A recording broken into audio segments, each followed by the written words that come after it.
ওই সেই বিকেলবেলা কি করছিস তুই মাটি আটি নিয়ে? মাটি নিয়ে এই যে তুলছি গাছটা লাগাবো ঠিক করে এইখানে আছে তো দিয়ে আর কি গাছটা বড় হচ্ছে না, মনে হচ্ছে মরে যাবে।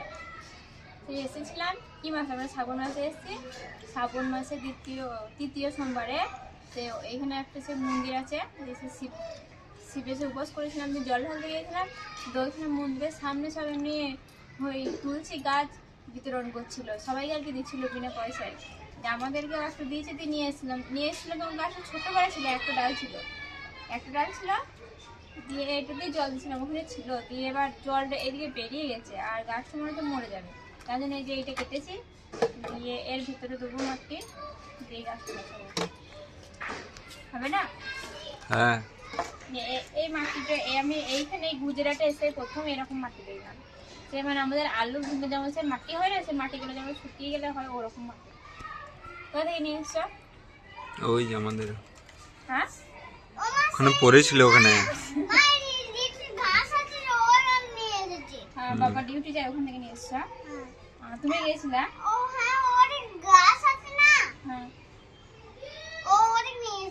তুমিও গিয়েছিলা বাবার সাথে?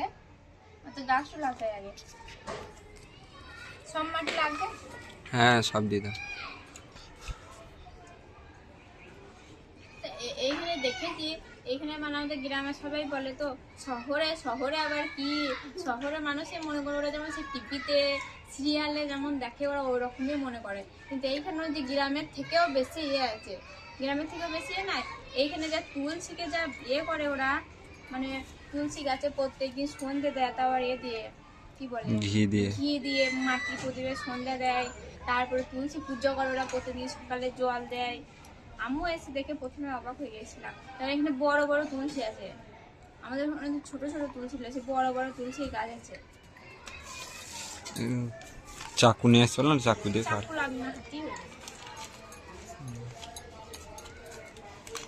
আর একটু জল দাও, ওইটাতে জল দাও আগে একটু। জল এটা সকালে দিয়েছিলাম, আমার এটা ভিজে হয়ে গেছে। ওই মাটিটাই জল দাও, ওটা শুকনো মাটি নয়।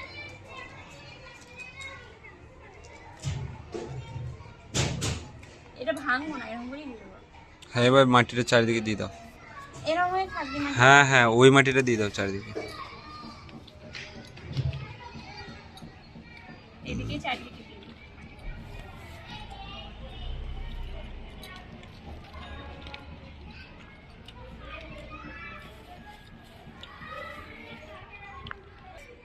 মাটি দেওয়া হয়ে গেছে, এবারে একটু জল দিয়ে দিই, অল্প করে দেবো তো জল।